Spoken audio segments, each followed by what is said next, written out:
And I got a call from Kendall saying, well, I'm not going to be able to make the shows because me and my dad got popped with some counterfeit money. And I said, what? And at the time, bless him, Kendall said, well, we worked an independent show and the guy paid us in counterfeit money. Well, come to find out, it was like $2 million in counterfeit money. So I said, Kendall, next time I saw him, I said, Kendall, what'd you fucking sell out the Orange Bowl to get that payoff? What the fuck?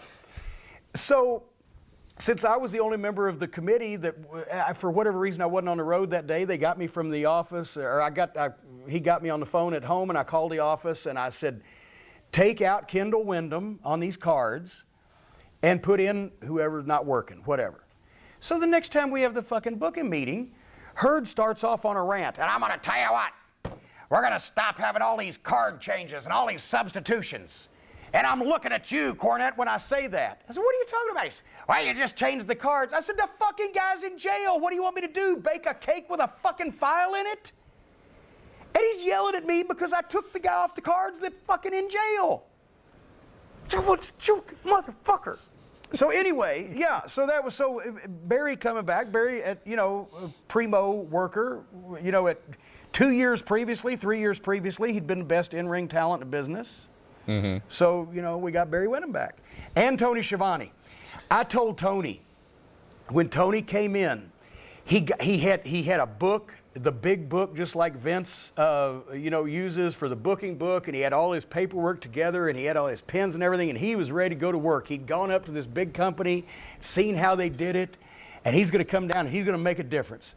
I said, Tony, in 2 months, your hair will be falling out, and you will hate the wrestling business. And the prophecy came true. And he has recently said that leaving the WWF was the worst mistake he ever made in his life. Now, how about JR? I mean, was there tension between the two of them still at this point?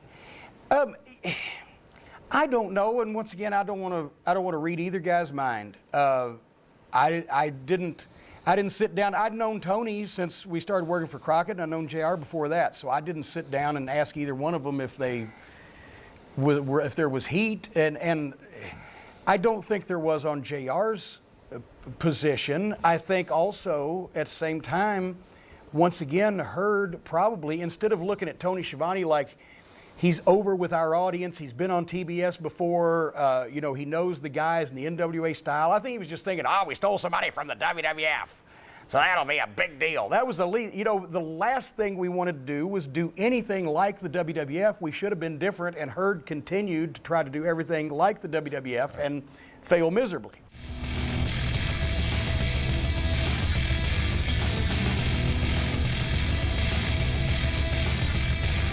Listen to this loop.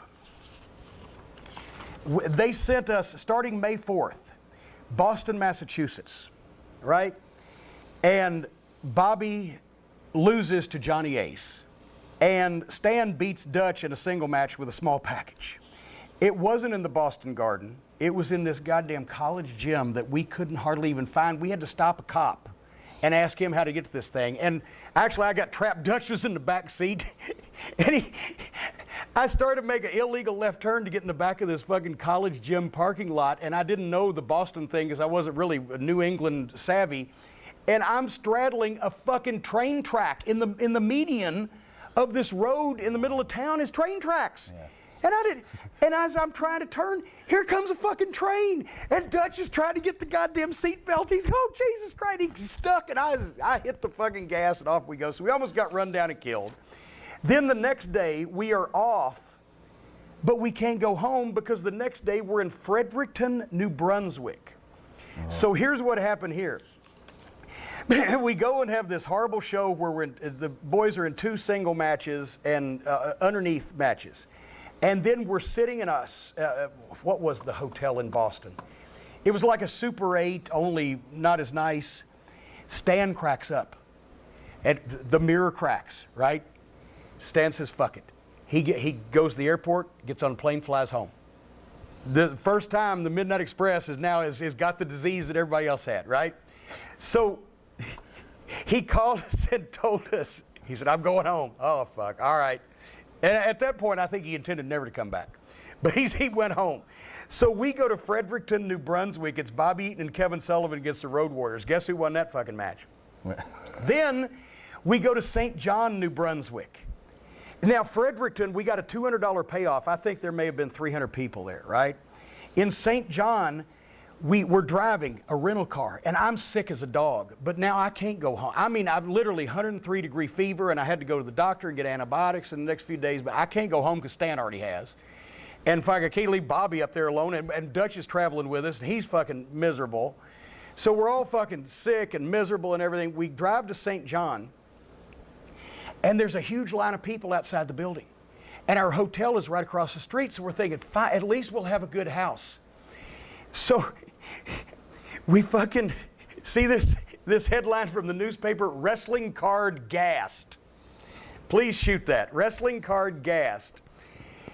We get our bags and we leave the hotel and we're walking across the fucking street, right? And we see David Crockett, and David Crockett's waving like this. Go back, go back. What are you talking about? It's a hockey arena. There's an ammonia leak from the ice freezing apparatus. And there's ammonia in the entire arena. You go in, your eyes water. They've got big industrial fans. They're trying to fucking blow the... So they said, we're keeping the people out here. Just go back, come back in 30 minutes. We go back in 30 minutes, and we go in the building, and as soon as you walked in, your eyes watered and your nose started to fucking melt. And Bobby goes in the locker room and sets his bag down, starts taking his shoes off. I said, Bobby, fuck, we got to get out of here. It's going to kill us. Well, corny. We got a crowd, you know. So they canceled the show. The only good house we had, they had to cancel the show. And this was the new headline in the newspaper next day, wrestling card gassed. I said it was a mercy killing, right? So the next day, we go to Halifax, Nova Scotia, and now I'm just down to Bobby, and he puts Animal over, because I think then Hawk had left and gone somewhere, because he was cracking up. And then finally we come back to Syracuse, where I went to the commission doctor, got some antibiotics, because I was about to have to go to the hospital. He said, you're days away from fucking pneumonia and death. And actually, I think Stan came back. We talked Stan into coming back because we beat Johnny Ace and Johnny Stewart, because Shane Douglas somehow was either hurt or cracked up or whatever. Then we go to Rochester, then Saginaw, then Detroit, then Chicago. Okay, so now bear in mind, we left home. I'm building to something here. Bear with me. We left home on Friday, May 4th. And we went through that whole goddamn thing, a day off in Boston, the cancellation, all these fucking horrible shows. It's a week and 3 days later, we go to Indianapolis for TV on May 14th.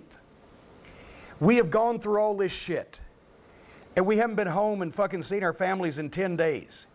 And we walk in, and Hurd comes, because it's a TV taping, and he walks down the hallway, and there's me and Bobby and Stan coming in. He's coming this way, and he's got a fucking manila envelope in his hand. It's our new contracts that he'd agreed to, that the agents overruled him on, right? He hands them to me. He says, you know what he says when he hands me our new contracts? He said, you know I was against this. I said, motherfucker, so were we. So let's tear this up and go home. So were we. And I swear, if Bobby Eaton hadn't had 3 children, not only would we have torn the contracts up, I believe at that point Stan was even going to just fucking punch. And Stan, we know from that lawsuit in Beckley, one shot will crush your fucking orbital socket. So that's the way Hurd was treating the employees. And then we went back to Battle Creek, Michigan, and Dayton, Ohio, before 2 weeks later, we got to go home. That shit. No, that was a grind. Fucking that was prick.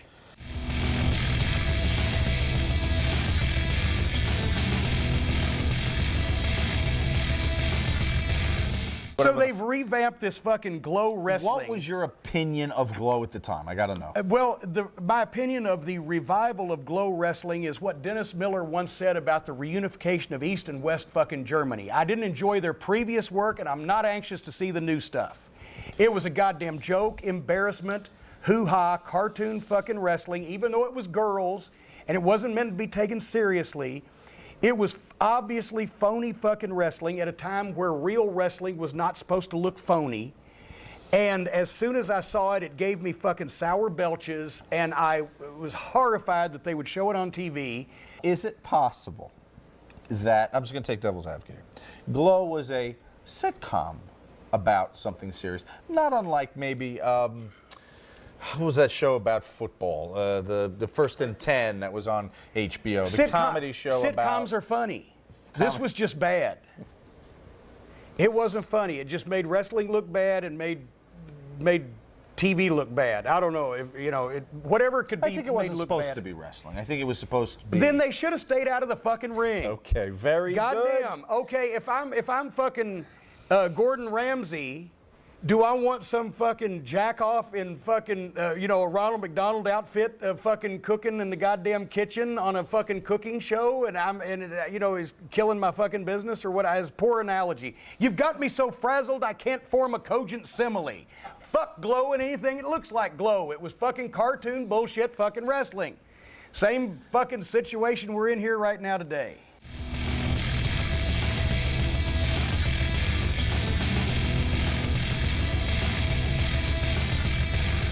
Oh, good God. Well, there you go.